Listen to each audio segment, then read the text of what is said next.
ಇಡೀ ರಾಜ್ಯದಲ್ಲಿ ಬೆಂಕಿ ಹತ್ತಿಕೊಳ್ಳುತ್ತೆ. ರಕ್ತ ರಾಜಕೀಯ ವಿಶೇಷ ಕಾರ್ಯಕ್ರಮಕ್ಕೆ ಬ್ರೇಕ್ನ ನಂತರ ಮತ್ತೊಮ್ಮೆ ಸ್ವಾಗತ. ಬಿಜೆಪಿ ನೇರವಾಗಿ ಆರೋಪ ಮಾಡುತ್ತೆ, ಶಾಂತಿ ಸಭೆಗೆ ಯಾಕೆ ಹೋಗಲಿಲ್ಲ ಅಂದರೆ ಪುಂಡು ಪೋಖರಿಗಳನ್ನೆಲ್ಲ ಕರೆಸ್ಕೊಂಡು ನೀವು ಶಾಂತಿ ಸಭೆ ಮಾಡೋದಕ್ಕೆ ಹೊರಟಿದ್ರಿ. ನಾಗರಾಜ್ ಯಾದವ್ ಅವರೇ, ಶಾಂತಿ ಸಭೆಗೆ ನಿಜವಾದ ಶಾಂತಿ ಬಯಸೋರನ್ನ ಕರಿಬೇಕಾಗಿತ್ತು ನೀವು. ಯುವ ನಾಯಕ ವಕೀಲನಾಗಿ ಮಾತಾಡಿದ ನನಗೆ ದಿಗ್ಭ್ರಮೆ. ಯಾವ ರೀತಿ ಮಾತಾಡೋದು? ಒಂದು ಶಾಂತಿ ಸಭೆಗೆ ಪುಂಡ್ರು ಪೋಖರನ್ನ ಯಾರು ಕರೀತಾರ? ಆ ಥರ ಅವಹೇಳನಾಗಿ ಮಾತಾಡಬಾರ್ದು. ಒಬ್ಬ ಸಭ್ಯತೆಯಿಂದ ಮಾತಾಡ್ತಕ್ಕಂಥ ಒಂದು ಶಿಸ್ತಿನ ಪಾಠ ಹೇಳ್ತಕ್ಕಂಥ ಪಾರ್ಟಿಯ representative know what I'm saying ಪುಂಡ್ರು ಅಂತ ಹೇಳಬಾರ್ದು ಸಭೆ, ಶಾಂತಿ ಸಭೆ ಅದು ತಪ್ಪದು. ಯಾರನ್ನು ಕೂಡ ಅವಹೇಳನ ಮಾಡಬಾರ್ದು. ಈಗ ಬಂದಿರತಕ್ಕಂಥದ್ದು ನಿಮ್ಮನ್ನ ಕರೆದ ತಾವು ಕರೆದಿರೋ ಅಂತ ನಾನು ಮಾತಾಡಿದ್ಮೇಲೆ ತಾವು ಮಾತಾಡಿ. ಯಾವ ಮಾನದಂಡಗಳು ಮಾತಾಡಿ ಅಲ್ಲಿ ಆ ಪ್ರದೇಶಕ್ಕೆ ಶಾಂತಿಯನ್ನು ಕಾಪಾಡಲಿಕ್ಕೋಸ್ಕರ ಜಿಡ್ಡಾಡಳಿತ ಒಂದು ತೀರ್ಮಾನ ಮಾಡಿ ಕೆಲವು ರಾಜಕೀಯ ಪಕ್ಷದ ಮುಖಂಡರುಗಳನ್ನು ಸಂಬಂಧಪಟ್ಟವ್ರನ್ನ ಕರೆದಿರ್ತಾರೆ. ಕರೆದ ಸಂದರ್ಭದಲ್ಲಿ ತಾವು ಹೋಗಿ ಮಾತಾಡ್ತಕ್ಕಂಥದ್ದು, ನಿಮ್ಗೆ ಏನೇ ಅನಿಸಿಕೆಗಳಿದ್ದರೆ, ಸಲಹೆ ಸೂಚನೆಗಳಿದ್ದರೆ ಶಾಂತಿ ಸಭೆಯಲ್ಲಿ ಪ್ರತಿಪಾದನೆ ಮಾಡ್ತಕ್ಕಂಥದ್ದು. ಆ ಸಭೆಯಲ್ಲಿರ್ತಕ್ಕಂಥ ಎಲ್ಲರನ್ನೂ ಕರೆದಿಲ್ಲ, ನೀವು ಮಠಮಾನಗಳನ್ನು ಕರೆದಿಲ್ಲ, ಮೌಲಾನಾಗಳನ್ನು ಕರೆದಿಲ್ಲ ಅಂತಕ್ಕಂಥ ಹೇಳೋದಾದರೆ ನೀವು ಅಲ್ಲೇ ಪ್ರತಿಪಾದನೆ ಮಾಡ್ಬೋದಲ್ಲ. ಯಾಕಿದ್ರಿ ಎಲ್ಲದೂ ಕೂಡ ರಕ್ತಪಾತ ಮಾತಾಡ್ತಕ್ಕಂಥದ್ದು, ಎಲ್ಲದಕ್ಕೂ ಬೆಂಕಿ. ತೇಜಸ್ವಿ ಒಂದು ನಿಮಿಷ ನೀವು ಆಮೇಲೆ ಮಾತಾಡಿ ದಯವಿಟ್ಟು. ನಾನು ಮಾತಾಡಿದ್ಮೇಲೆ ಮೂಲತಃ ಚರ್ಚೆಗೆ ಬಂದಿರತಕ್ಕಂಥದ್ದು ಎಲ್ಲದಕ್ಕೂ ರಕ್ತಪಾತದ ಬಗ್ಗೆ ಮಾತಾಡ್ತಕ್ಕಂಥದ್ದು, ಎಲ್ಲದಕ್ಕೂ ಬೆಂಕಿ ಹಚ್ಚತಕ್ಕಂಥ ವಿಚಾರ ಮಾತಾಡ್ತಕ್ಕಂಥದ್ದು, ಎಲ್ಲದಕ್ಕೂ ಸವಾಲಾಗ್ತಕ್ಕಂಥದ್ದು. ಇದು ನ್ಯಾಯಸಮ್ಮತವೇ ಅಂತ ನಾನು ಕೇಳ್ತೀನಿ. ಯಾವ ಪ್ರದೇಶದಲ್ಲಿ ಅಶಾಂತಿ ಮೂಡಿದೆಯೋ ಅಲ್ಲಿ ಶಾಂತಿ ಮೂಡಿಸ್ಲಿಕ್ಕೆ ಸಭೆಯಲ್ಲಿ ಎಲ್ಲರನ್ನೂ ಕರೆದಿಲ್ಲ ಅಂದರೆ ಅದೇ ಸಭೆಯಲ್ಲಿ ತಾವು ಮಾತಾಡಬಹುದಾಗಿತ್ತು. ಅಂತ ಪ್ರಬುದ್ಧತೆ ನಿಮಗಿಲ್ವಾ?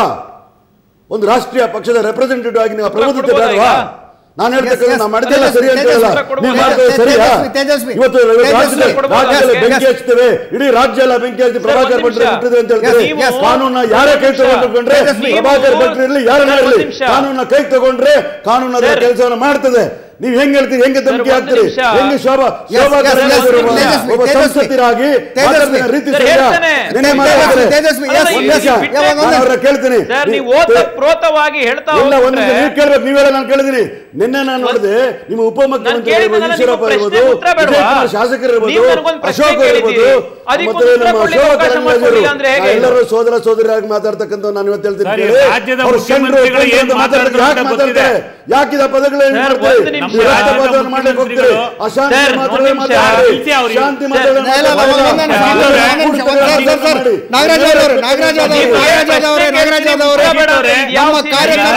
ಮುಖ್ಯಮಂತ್ರಿಗಳು ಒಂದು ಧರ್ಮದ ಪರವಾಗಿ ಹಿಂದೂ ಗೂಂಡಾಗಳಿದ್ರೆ ಮಾಡ್ತೀನಿ ಅಂತ ಆದ್ರೆ ಅವ್ರ ಬಾಯಲ್ಲಿ ಮುಸ್ಲಿಂ ಅನ್ನೋ ಪದನೇ ಬರಲ್ಲ. ಅದಕ್ಕೊಂದು ಇದು ಬೆಂಕಿ ಹಚ್ಚಿದ್ದು ಬೆಂಕಿ ಹಚ್ಚಿ ಇಲ್ಲ.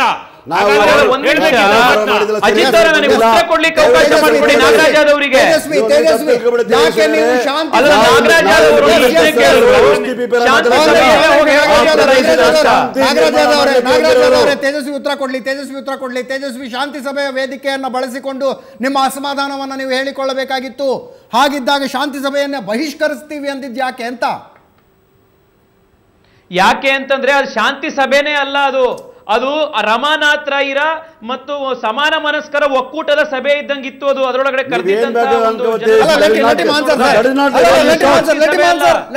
ಅವರ ಅಭಿಪ್ರಾಯ ಅದು. ಸರ್ ಒಂದ್ ನಿಮಿಷ ನೀವು ಶಾಂತಿ ಸಭೆಯಲ್ಲಿ ಹೋಗಿ ಹೇಳಬೇಕು ಅಂತ ಕೇಳ್ತೀರಿ. ಆದ್ರೆ ಶಾಂತಿ ಸಭೆಯನ್ನ ಫಾರ್ಮ್ಯಾಲಿಟೀಸ್ ಯಾಕೆ ನೀವು ನಡೆಸಿದ್ರಿ? ನೀವು ಶಾಂತಿ ಸಭೆಯನ್ನು ನಡೆಸಬೇಕು ಅಂತಂದ್ರೆ ನೀವು ನಿಜವಾದ ಕಳಕಳಿಯಿಂದ ನಡೆಸಬೇಕಿತ್ತು ಸರ್. ಶಾಂತಿ ಸಭೆಯನ್ನು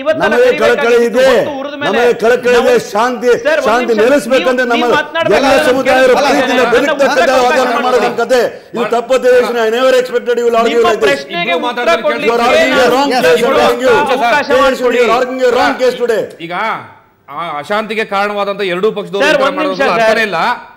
ನಾನು ಹೇಳ್ತಾ ಇದ್ದೀನಿ. ಒಂದ್ ನಿಮಿಷ ಅಲ್ಲ ಸರ್, ಒಂದ್ ನಿಮಿಷ ಕಳೆದ 20ಕ್ಕೂ ಹೆಚ್ಚು ದಿನ ಸರ್, ಒಂದ್ ನಿಮಿಷ 20ಕ್ಕೂ ಹೆಚ್ಚು ದಿನ ಕಳೆದಿದೆ ಸರ್ 144 ಸೆಕ್ಷನ್ ಹಾಕಿ. ನೀವು ಯಾವ್ದಾದ್ರೂ ಒಂದು ಬಿಜೆಪಿಯ MLA ಅನ್ನಾಗ್ಲಿ, ಜನಪ್ರತಿನಿಧಿಗಳ MLC-ಗಳನ್ನಾಗ್ಲಿ, ಇಲ್ಲಿರುವಂತ MP ಅನ್ನಾಗ್ಲಿ, ಅಥವಾ ಇನ್ನಿತರ ಯಾವುದೇ ಒಂದು ಸಮಾಜದ ಮುಖಂಡರಾಗ್ಲಿ ಕಳೆದ 20 ದಿವಸಗಳಿಂದ ನೀವೇನಾದ್ರೂ ಸಂಪರ್ಕ ಮಾಡಿದ್ದೀರಾ? ಏನಾದ್ರೂ ಒಂದು ವಿಶ್ವಾಸಕ್ಕೆ ತಗೊಳ್ಳುವಂತ ಪ್ರಯತ್ನ ಪಟ್ಟಿದ್ದೀರಾ ನೀವು? ಬದಲಾಗಿ ಏನ್ ಮಾಡ್ತೀರಿ ನೀವು? ನಿಮ್ಮ ಮುಖ್ಯಮಂತ್ರಿಗಳು ಒಂದು ಪತ್ರಿಕಾ ಹೇಳಿಕೆ ಕೊಟ್ಟು ಹಿಂದೂಗಳು ಮಾಡಿದ್ರೆ ನಾವು ಅವ್ರ ಮೇಲೆ ಕ್ರಮ ತಗೊಳ್ತೀವಿ ಅಂತ ಮುಸ್ಲಿಮರ ಬಗ್ಗೆ ಏನು ಮಾತನಾಡೋದಿಲ್ಲ.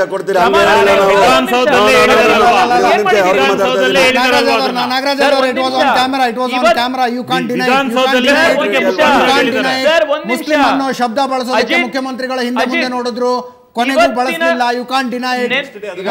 ಅಲ್ಲ, you can't deny it. You can't deny it. It was on camera. ನಾಟಕ ಒಂದು ಗಿಮಿಕ್ ನೋಡಿ, ಒಂದು ಸ್ಪಷ್ಟತೆ ಇದೆ. ಮಂಗಳೂರಿನಲ್ಲಿ ಹೆಂಗೆ ಗಲಭೆ ಮಾಡ್ತಿದ್ರು, ಇಲ್ಲೂ ಹಂಗೆ ಗಲಭೆ ಮಾಡಿದ್ರೆ ನಡೆಯೋದಿಲ್ಲ. ನೆಕ್ಸ್ಟ್ ಡೇ ಅದನ್ನ ಕ್ಲಿಯರ್ ಮಾಡ್ಬಿಡೋಣ. ಈ ಶಾಂತಿ ಸಭೆ ಒಂದು ಗಿಮಿಕ್, ಇದು ಒಂದು ನಾಟಕ, ಇದೊಂದು ಫಾರ್ಮಾಲಿಟಿ.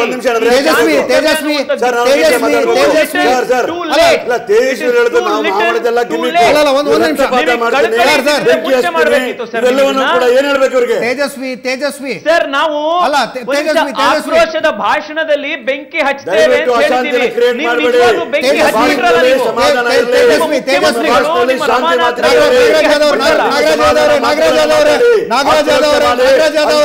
ಬೆಂಕಿಗೆ ಬೆಂಕಿ ತುಪ್ಪ ಸುರಿಬೇಡಿ ದಯವಿಟ್ಟು. ನಾಗರಾಜ್ ಯಾದವ್ ಅವರೇ ಜೋರಾಗಿ ಮಾತಾಡಿದ್ರೆ ಸರಿ ಅಂತ ಅರ್ಥ ಅಲ್ಲ.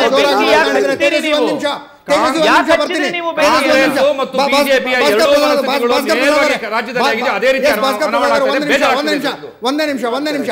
ಈ ಸರ್ಕಾರಕ್ಕೆ ತಡವಾಗಿ ಜ್ಞಾನೋದಯ ಆಗಿದೆ Tejaswi. That is the accepted fact. 2 ತಿಂಗಳು 45 ದಿನ ಆಯ್ತು 144 ಸೆಕ್ಷನ್ ಆಗಿ. ಆ ನಂತರ ಒಂದು ಶಾಂತಿ ಸಭೆ ಮಾಡೋದಕ್ಕೆ ಹೋಗ್ತಾರೆ. ಸಾಲು ಹೆಣಗಳು ಬಿದ್ದ ಮೇಲೆ ಹಿರಿಯ IPS ಅಧಿಕಾರಿಗಳ ಸಭೆ ಮಾಡ್ತಾರೆ. 5 ಹೆಣ ಬೀಳೋ ತನಕ ನೀವು ಸ್ಪಾಟ್ಗೆ ಹೋಗೋದಿಲ್ವಾ ಅಂತ ಎಸ್ಪಿನ್ ಕೇಳ್ತಾರೆ. ಇವತ್ತು ನಮ್ಮ ಪೊಲೀಸ್ ಮಹಾನಿರ್ದೇಶಕರು ಮಂಗಳೂರಿಗೆ ಹೋಗಿರುವಂತದ್ದು. ಈಗ ಹೋಗಿ ಅಲ್ಲಿ 2 ದಿವಸ ಮೊಕ್ಕಾಂ ಆಗ್ತಾರಂತೆ. ಇಡೀ ಪ್ರಕರಣದ ಮೇಲುಸ್ತುವಾರಿ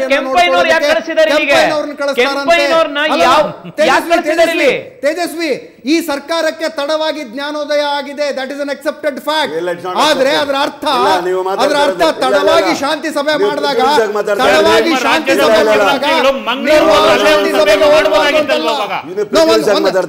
ಸರ್ ಪ್ರಿಜುಡಿಸ್ ಏನಿಲ್ಲ ಸರ್.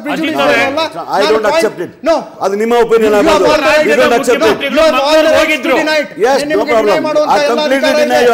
ಪಾಯಿಂಟ್ ಬೈ ಪಾಯಿಂಟ್ ಹೇಳ್ತಾ ಇದ್ದೀನಿ ಸರ್. 45 ದಿನಗಳ ನಿಷೇಧಾಜ್ಞೆ ನಂತರ ಶಾಂತಿ ಸಭೆ ಮಾಡ್ತೀರಿ. ಯಾವಾಗ ಪೊಲೀಸ್ ಅಧಿಕಾರಿಗಳ ಸಭೆ ಆಗಿತ್ತು? ಕೇಳ್ತೀನಿ. ಇದಾಗಿಲ್ಲ ಏನ್ ಮಾಡ್ಬೇಕು ಅದನ್ನ ಹೇಳಿ. ಶಾಂತಿನ ನೆಲೆಸಲಿಕ್ಕೋಸ್ಕರ ನಾವ್ ಏನ್ ಮಾಡ್ಬೇಕು ಅದನ್ನ ಹೇಳ. ಇದು ಮಾಡಿಲ್ಲ, ಅದು ಮಾಡಿಲ್ಲ, ಹೀಗಾಗಿಲ್ಲ. ಈಗ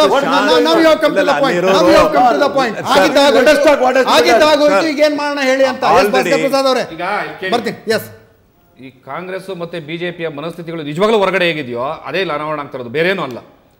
ಈಗ ಇವರು ಶಾಂತಿ ಸಭೆ ಮಾಡೋದಕ್ಕೆ ಒಂದ್ ನಿಮಿಷ ಕಲ್ಲಡ್ಕ ಪ್ರಭಾಕರ್ ಮೇಲೆ 26-27 ಕೇಸ್ ಇದೆ. ಅವ್ರನ್ನ ಕಮಿಷನ್ ಆಫೀಸರ್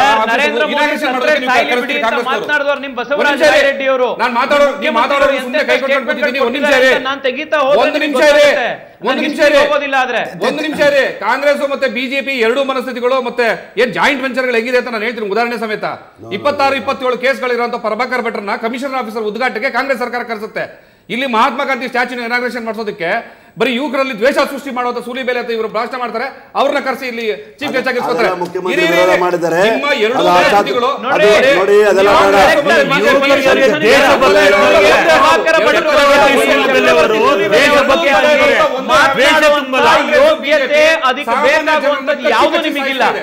ಕಚ್ಚಿ ಸಾಯಿಸ್ತಾ ಇದೆ. ಈ ದೇವರ ಕರ್ಕೊಂಡೋಗಿ ಪ್ರಭಾಕರ ಬಗ್ಗೆ ಆಗಲಿ ಚಕ್ರವರ್ತಿ ನಾಗರಿಕ ಸಮಾಜದಲ್ಲಿ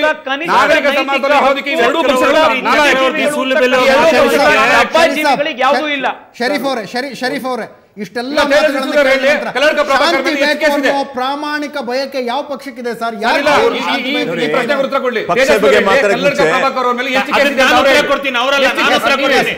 ಅವ್ರ ಮೇಲೆ 25-26 ಕೇಸ್ ಅದೆಲ್ಲ ಏನ್ ಕೇಸು? ಅದೇ ರೀತಿ ಈಗ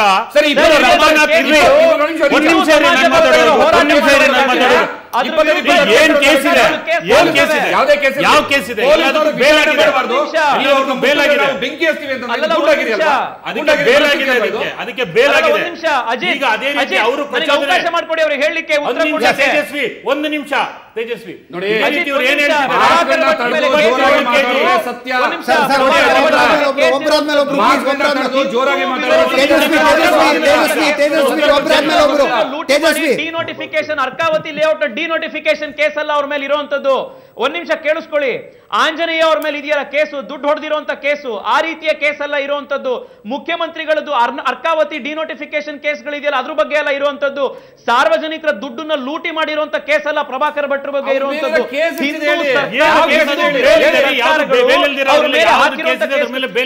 ಪ್ರತಿಯೊಂದ್ರ ಮೇಲೆ ತಗೊಂಡವ್ರು ಇದಾರೆ ಸಮಾಜದಲ್ಲಿ. ಒಂದ್ ನಿಮಿಷ ತೇಜಸ್ವಿ, ಹಾಗಾದ್ರೆ ಅದೇ ಪ್ರಭಾಕರ್ ಭಟ್ರಿಗೆ ಅಪ್ಲೈ ಆಗೋದಿಲ್ವಾ ಅದು? ಪ್ರಭಾಕರ್ ಭಟ್ರಿಗೆ ಅಪ್ಲೈ ಆಗೋದಿಲ್ವಾ ಅದು? ಅಲ್ಲ ತೇಜಸ್ವಿ, ನೀವು ಏನ್ ಪಾಯಿಂಟ್ ಇಡೋದು ಕೊಟ್ಟಿದ್ದೀರಿ ತೇಜಸ್ವಿ? ಕಲ್ಲಡ್ಕ ಪ್ರಭಾಕರ್ ಭಟ್ರು ಕಾನೂನಿಗೆ ಮೀರಿದವರು ಆಗಿದ್ರೆ ಯಾರೂ ಕೂಡ ಕಾನೂನನ್ನ ಮೀರಿದವರಲ್ಲ. ಪ್ರತಿಯೊಬ್ರು ಕೂಡ ಕಾನೂನು ಮತ್ತು ಸಂವಿಧಾನದ ಅಧೀನರೇ. ಪ್ರತಿಯೊಬ್ರು ಕೂಡ ಅದರ ಚೌಕಟ್ಟಿನಲ್ಲೇ ಕೆಲಸ ಮಾಡಬೇಕು. ಆದ್ರೆ ಪ್ರಭಾಕರ ಭಟ್ರ ಮೇಲೆ ನಡೆದಿರುವಂತಹ ಕೇಸ್ಗಳು, ಹಾಕಿರುವಂತ ಕೇಸ್ಗಳು ಎಲ್ಲವೂ ರಾಜಕೀಯ ವೈಷಮ್ಯದಿಂದ ಕೂಡಿರುವಂತಹ ಹಿಂದೂ ವಿರೋಧಿ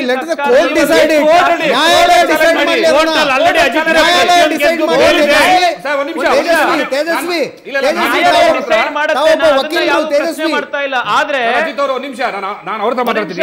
ಅವ್ರ ಮೇಲೆ ಕೇಸ್ಗಳಿದ್ರೆ ಪೊಲೀಸರು ಪೂರ್ವಾಗ್ರಹ ಪೀಡಿತರಾಗಿ ಕೇಸ್ಗಳನ್ನ ಹಾಕಿದ್ರೆ ಪೊಲೀಸರು ಪೂರ್ವಾಗ್ರಹ ಕೇಳಿಸ್ಕೋಬೇಕು. ತೇಜಸ್ವಿ ಅವ್ರು ಕೇಳಿಸ್ಕೊಳ್ಳಿ. ಪ್ರಭಾಕರ್ ಭಟ್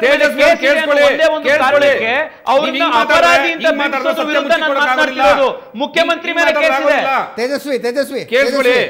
ಕಲ್ಲಡ್ಕ ಪ್ರಭಾಕರ್ ಮೇಲೆ ಕೇಸ್ಗಳನ್ನ ಪೊಲೀಸರು ಪೂರ್ವಾಗ್ರಹ ಪೀಡಿತರಾಗಿ ಹಾಕಿದ್ರೆ, ರಾಜಕೀಯ ಕಾರಣಗಳಿಗೆ ಹಾಕಿದ್ರೆ, ಕಾನೂನು ಅನ್ನೋದು ಈ ದೇಶದಲ್ಲಿದೆ. ನೀವು ವಕೀಲರಿದ್ದೀರಿ, ನೀವು ಕೋರ್ಟ್ ಅಲ್ಲಿ ಅದನ್ನ ಚಾಲೆಂಜ್ ಮಾಡಿ, ಅದನ್ನ ಬಿಟ್ಬಿಟ್ಟು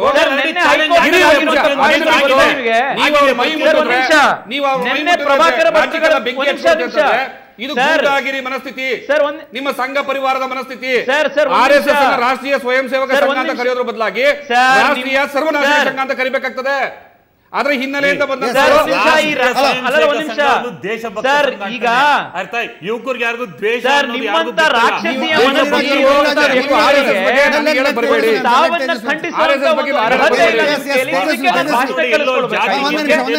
ಮಾನವೀಯತೆ ಬಗ್ಗೆ ನಿಮಗೆ ಭಾಷಣ ಕೇಳಿಸ್ಕೊಳ್ಬೇಕಾ ನಾನು?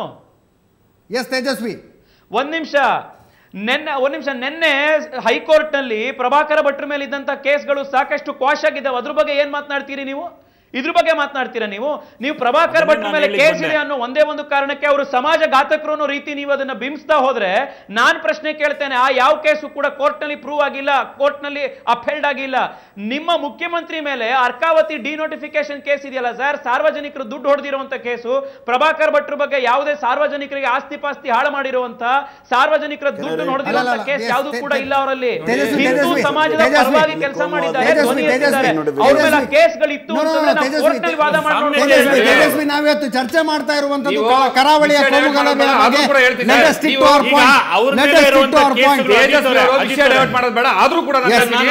ಹೇಳ್ತೀನಿ. ಇವ್ರಿಗೆ ರಾಜಕೀಯ ಇಚ್ಛಾಶಕ್ತಿ ಇದ್ದಿದ್ರೆ, ಮಂಗಳೂರಿನಲ್ಲಿ ಶಾಂತಿ ತರುವಂತ ಒಂದು ಗಟ್ಟಿ ನಿರ್ಧಾರ ಇದ್ದಿದ್ರೆ, ಇವ್ರಿಗೆ ಕಾಂಗ್ರೆಸ್ಗೆ ಆ ತಾಕತ್ ಇದ್ದಿದ್ರೆ ಈಗಾಗಲೇ ಇರುವಂತ ಕೇಸ್ಗಳಲ್ಲಿ ಇವ್ರಿಗೆ ಅರೆಸ್ಟ್ ಮಾಡಿರೋರು. ರಕ್ತಪಾತ ಮಾಡ್ತೀನಿ ಅಂತ ಮುತಾಲಿಕ್ ಹೇಳಿಕೆ ಕೊಡ್ತಾರೆ, ಮೈ ಮುಟ್ಟೋದಿಲ್ಲ. ನೀನು ಷಂಡ ಅಂತ ಮಾತಾಡ್ತಾರೆ, ಪ್ರಚೋದನೆ ಮಾಡ್ತಾರೆ, ಕ್ರಮ ತಗೊಳ್ಳೋದಿಲ್ಲ. ಇವ್ರು ಪ್ರಭಾಕರ್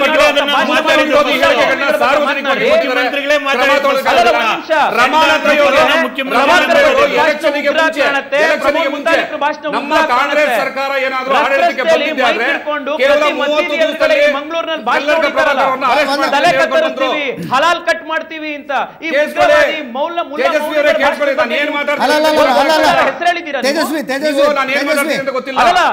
ಅಜಿತ್, ನನಗೊಂದು ಪ್ರಶ್ನೆ ಇದೆ ಅವರಿಗೆ.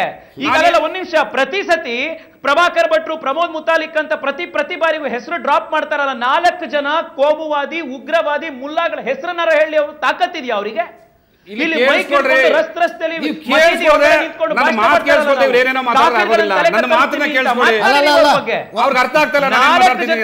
ನನ್ನ ಪ್ರಶ್ನೆ ಇದು. ನೀವು ಪ್ರಮೋದ್ ಮುತಾಲಿಕ್ರು ಅಂತ ಮಾತನಾಡ್ತೀರಿ, ಪ್ರಭಾಕರ್ ಭಟ್ರು ಅಂತ ಮಾತನಾಡ್ತೀರಿ.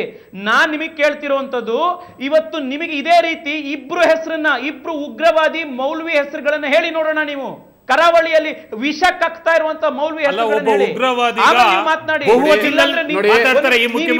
ಹೇಳಿ ಸರ್. ನೋಡಿ ಅವರು ಮತಾಂಧರಾದಂತ ಮುಸ್ಲಿಂ ಉಗ್ರವಾದಿಗಳಿರ್ಲಿ, ಹಿಂದೂ ಉಗ್ರವಾದಿಗಳಿರ್ಲಿ, ಅಥವಾ ಇನ್ನೊಬ್ರು ಮತ್ತೊಬ್ರು ಯಾರೇ ಇರಲಿ, ಅಲ್ಲಿ ಮಂಗಳೂರಿನಲ್ಲಿ ಶಾಂತಿ ಕಾಪಾಡಬೇಕು ಅನ್ನೋ ಇಚ್ಛಾಶಕ್ತಿ ಇದ್ದಿದ್ರೆ, ಆ ತಾಕತ್ತಿದ್ರೆ, ಅವರಿಗೆ ರಾಜಕೀಯವಾದ ದೃಢ ನಿರ್ಧಾರ ಇದ್ದಿದ್ರೆ ಈ ಕಾಂಗ್ರೆಸ್ಸಿನ ಸರ್ಕಾರ ಕ್ರಮ ತಗೊಳ್ತಿತ್ತು. ಯಾಸಿನ್ ಬತ್ಕರ್ ಅವರೇ 4 ವರ್ಷ ಆದ್ಮೇಲೆ ಎಚ್ಚರ ಆಗಿದೆ ಸರ್. 4 ವರ್ಷ ಆದ್ಮೇಲೆ ಎಚ್ಚರ ಆಗಿದೆ ಸರ್ ಅವರಿಗೆ. 4 ವರ್ಷ ಆದ್ಮೇಲೆ ಎಚ್ಚರ ಆಗಿದೆ. ಶರೀಫ್ ಅವರೇ ಒಂದು ವಿಷಯ. ತೇಜಸ್ವಿ ಬರ್ತೀನಿ ನಾನು ನೋಡ್ತೇನೆ. ತೇಜಸ್ವಿ ಬರ್ತೀನಿ ನಾನು. ಎಸ್ ಶರೀಫ್ ಅವರೇ, ಮುಖ್ಯವಾದ ವಿಷಯ ಏನಂದ್ರೆ ಅಜಿತ್ ಒಂದ್ ನಿಮಿಷ. I question is impartiality. ಅವರು ಇಬ್ರು ಹೆಸರು ಪ್ರಮೋದ್ ಮುತಾಲಿಕ್ ಮತ್ತೆ ಪ್ರಭಾಕರ್ ಭಟ್ರ ಹೆಸರನ್ನ ಅಷ್ಟು ಸಲೀಸಾಗಿ ತಗೊಳ್ತಾರಲ್ಲ ಪದೇ ಪದೇ. ಇಬ್ರು ಉಗ್ರವಾದ ವಿಷ ಕಕ್ಕುವಂತ ಮುಸ್ಲಿಂ ಮೌಲ್ವಿಗಳ ಹೆಸರನ್ನ ಹೇಳಿ ಖಂಡಿಸಿ ನಾನು ಅವ್ರನ್ನ ಒಪ್ಕೊಳ್ತೇನೆ. ಒಂದು ಮುಖ್ಯವಾದ ವಿಷಯ,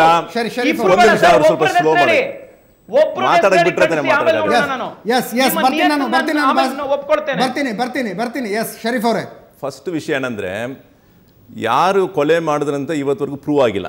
ಅದಕ್ಕೆ ಮುಂಚೆನೆ ಮುಸ್ಲಿಂ ಉಗ್ರವಾದಿ ಅಂತ ಮಾತಾಡೋದು ತಪ್ಪು. ಅದೇ ಥರ ಒಂದು ಅವನ ಅಶ್ರಫನ್ನು ಕೊಲೆ ಮಾಡುವಾಗ ಕೂಡ ನಾವು ಕೂಡ RSS ಇಲ್ಲ ಯಾರೋ ಬಜರಂಗಗಳು ಅಂತ ಮಾತಾಡಬಾರ್ದು.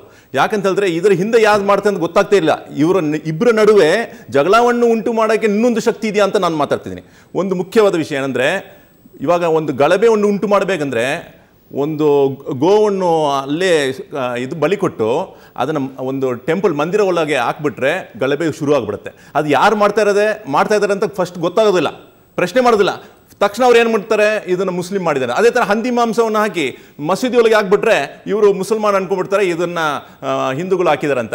ಇದು ಫಸ್ಟ್ ನಿಲ್ಲಿಸ್ಬೇಕು. ನಾವೇನು ಕೊಳ್ತೀವಿ ಅಂದರೆ, ಇಡೀ ರಾಜ್ಯದೊಳಗೆ ಕಂಪ್ಲೀಟಾಗಿ ಸರ್ಕಾರ ಏನು ಮಾಡಬೇಕು, ಫಸ್ಟ್ ಸೆಕ್ಯೂರಿಟಿ ಸಿಸ್ಟಮನ್ನು ಸ್ಟ್ರಾಂಗ್ ಮಾಡಿಸ್ಬೇಕು. ನೋಡಿ, ಸಿಂಗಪೂರು ಅಂತ ಒಂದು ಚಿಕ್ಕ ಒಂದು ಜಾಗ, ನಮ್ಮ ಬ್ಯಾಂಗ್ಳೂರಿನಲ್ಲಿ ಎಷ್ಟು ಪಾಪ್ಯುಲೇಷನ್ ಇದೆ ಅದಕ್ಕಿಂತ ಕಡಿಮೆನೇ ಇರುತ್ತೆ ಸಿಂಗಪೂರ್ನಲ್ಲಿ. ಅಲ್ಲಿ ಸ್ವಲ್ಪ ಕೇಳಿ ನೋಡಿ, ಡೈವರ್ಟ್ ಇಲ್ಲ ಸರ್, ನೀವು ಸುಮ್ಮನೆ ಕೇಳಿ. ಇಂಟೆಲಿಜೆನ್ಸ್ ಇಲ್ಲ ಅಂತ ಹೇಳಿ ನೀವು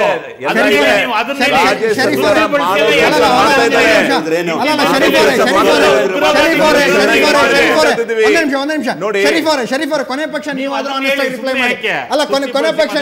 ಆನೆಸ್ಟ್ ರಿಪ್ಲೈ ಮಾಡಿ. ಅಲ್ಲ, ಒಂದ್ ನಿಮಿಷ ಬರ್ತೀನಿ ತೇಜಸ್ವಿ. ಕೊನೆ ಪಕ್ಷ ನೀವಾದ್ರೂ ಆನೆಸ್ಟ್ ಆಗಿ ರಿಪ್ಲೈ ಮಾಡಿ. ಮಾತೆತ್ತಿದ್ರೆ ಕಲ್ಲಡ್ಕ ಪ್ರಭಾಕರ್ ಭಟ್, ಪ್ರಮೋದ್ ಮುತಾಲಿಕ್ ಜಪಿಸುವಂತವರು. ಒಂದೇ ನಿಮಿಷ ಸರ್, ಒಂದೇ ನಿಮಿಷ. ಅಲ್ಲಿ ಮುಸ್ಲಿಂ ಕೋಮುವಾದಿಗಳು ಇದ್ದಾರೆ. ಒಂದೇ ಒಂದು ಹೆಸರು ಇದುವರೆಗೂ ಹೊರಗೆ ಬರೋದಿಲ್ಲ. ಒಂದೇ ಒಂದು ಹೇಳಿಕೆ ಆ ಮುಸ್ಲಿಂ ಕೋಮುವಾದಿಗಳ ಹೆಸರನ್ನು ತೆಗೆದುಕೊಂಡು ಬರೋದಿಲ್ಲ.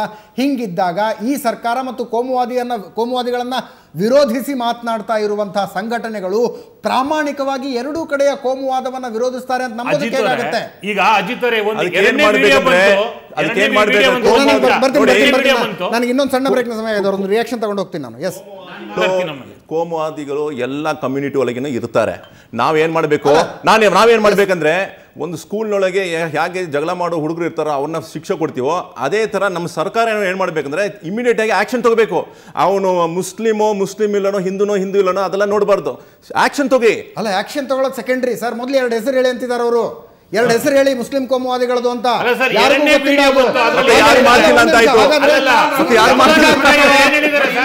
ಅವ್ರಿಗೆ ಕೇಳಿಸ್ಕೊಂಡ್ರೆ ಅರ್ಥ ಆಗ್ತದೆ. ಅಲ್ಲಿ ಉಗ್ರವಾದವನ್ನ ಕ್ರಿಯೇಟ್ ಮಾಡ್ತಾ ಇರುವಂತ ಮುಸ್ಲಿಮರ ಹೆಸರನ್ನ ನಮ್ಗೆ ಹೇಳೋದಕ್ಕೆ ನಮಗೆ ಗೊತ್ತಿಲ್ಲ ಅಂದ್ರೆ ಅರ್ಥ ಈ ರೀತಿಯ ಕೃತ್ಯಗಳಲ್ಲಿ ಇಲ್ಲಿವರೆಗೂ ಅವರು ನಮ್ಗೆ ಕಾಣಿಸಿಲ್ಲ. ನೀವು ತೋರಿಸ್ತಾ ಇಲ್ಲ ನಮಗೆ, ನೀವೇ ತೋರಿಸಿಲ್ಲ ನಮ್ಗೆ. ಇಲ್ಲಿ ಇವ್ರನ್ನೇ ತೋರಿಸಿದ್ದೀರಿ, ನಮ್ಗೆ ಗೊತ್ತಾಗಬೇಕು. ನಾಗರಾಜ್ ಯಾದವ್ ನನಗೆ ನಾಗರಾಜ್ ಯಾದವ್ ಯಾಕೆ ನಕ್ರೋ ಗೊತ್ತಿಲ್ಲ. ಬಿಜೆಪಿ ಅವರು ನನಗೆ ಇನ್ನೊಂದು ಸಣ್ಣ ಬ್ರೇಕ್ನ ಸಮಯ ಆಗಿದೆ. ಭಾಸ್ಕರ್ ಪ್ರಸಾದ್ ಅವರೇ, ಬಿಜೆಪಿ ಮೊದಲಿಂದನೂ ಆರೋಪ ಮಾಡ್ತಾ ಇರೋದು ಅಲ್ಲಿ ನಡೀತಾ ಇರುವಂತ ಕೊಲೆಗಳಿಗೆ ಕೇರಳದಿಂದ ಹೊರಗಿನವರು ಬರ್ತಾ ಇದ್ದಾರೆ, ಕೇರಳದಿಂದ ಹೊರಗಿನವರು ಬಂದು ಆ ಕೊಲೆಗಳನ್ನ ಮಾಡ್ತಾ ಇದ್ದಾರೆ ಅನ್ನುವಂಥದ್ದು ಅದಾದ್ರೂ ಸತ್ಯನಾ ಸುಳ್ಳ? ಆ ಪ್ರಶ್ನೆಯನ್ನ ಕೂಡ ಕೇಳಬೇಕಾಗುತ್ತೆ. ಒಂದು ಸಣ್ಣ ಬ್ರೇಕ್ ನಂತರ ಚರ್ಚೆಯನ್ನು ಮುಂದುವರಿಸ್ತೀನಿ.